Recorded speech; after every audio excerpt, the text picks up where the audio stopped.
Hi, you guys. It's me, Coco. So, what I'm gonna do, this is an introduction to let you guys know that I'm gonna go ahead and start doing. Um, I'm gonna start teaching people to do their own credit repair, um, and it'll be on my other channel. It's called the Kai Project 816, all lowercase, 816, all together, one word. Um, if you guys tune in on the 22nd, which is Monday, this coming Monday, um, I'll start out with the basics. It's very simple. There are some things that you will want to know as far as your credit repair, like the hard inquiries and what those mean and what those also do to your credit. Um, I'll be talking about all of that. And if you have any questions, feel free to go ahead and enter those questions into the comment box. Share with your friends, subscribe, like, you know, because what I want to do is to try to eliminate, well, not eliminate, but make going to a credit repair company something that's a last resort for someone, because it is pricey. And a lot of times what ends up happening is people do end up having to pay those creditors um, for that debt, or at least settle on a dollar amount. Which, I mean, think about it. If we had the money to pay those things, we wouldn't have this on our credit report in the first place. Not to say that it's not illegal. Um, People, first of all, need to know the difference between owing a debt to a company and the actual collection agency. So I'll be talking about that as well. Um, most people don't.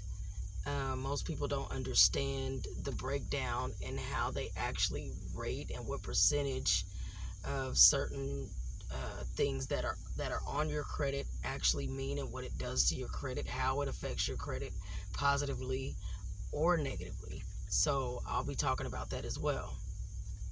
Um, so one thing though, um, in order to keep myself afloat and able to do these types of things and bring this type of information, um, there are key things that I do charge for, such as the cease and desist letters. They're very reasonable.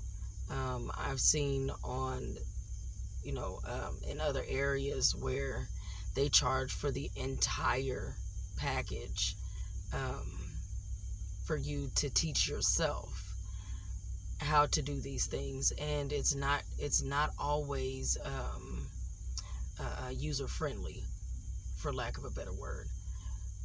So people do get confused. They go in uh, um, with very little knowledge or none at all, or completely confused on how to do these things on their own, and also how to dispute these things if they need to be disputed, what things they can and can't dispute, things like that. So this particular first session will be just the upfront basics, mainly giving you the difference between the credit, the collection agencies and the actual debtor,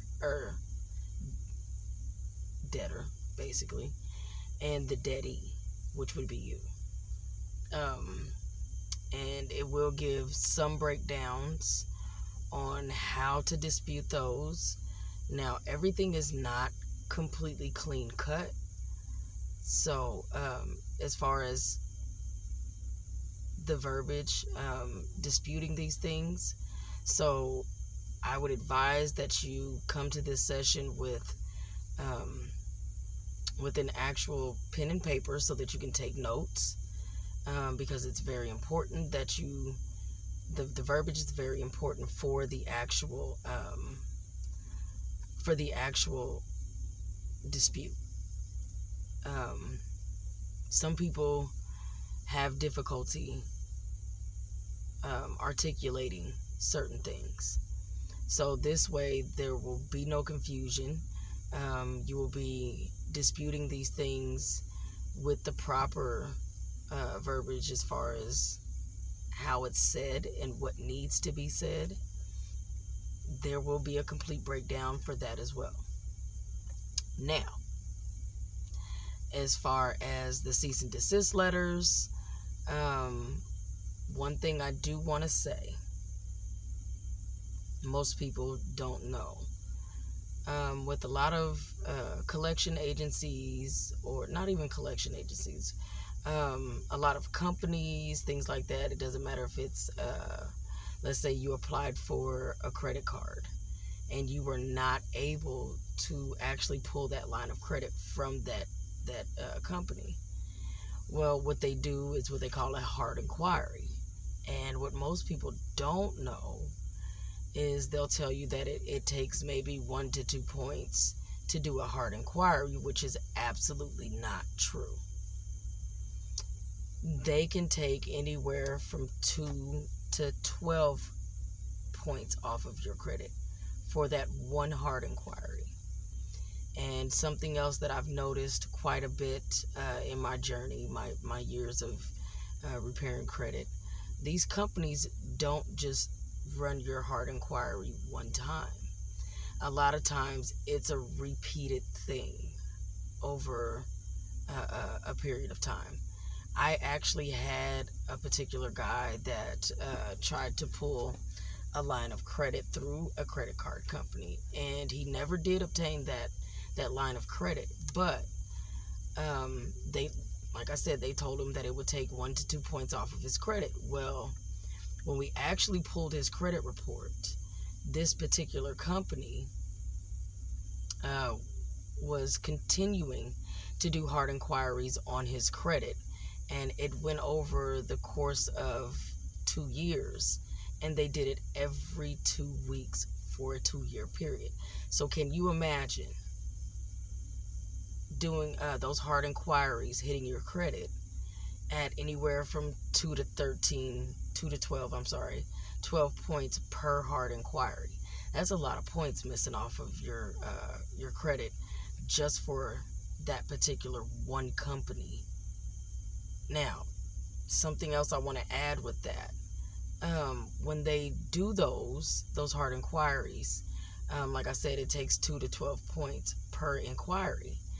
What people don't realize is that when you send those cease and desist letters, they have 30 days to remove each hard inquiry from the day that they receive the letter. So when they do it,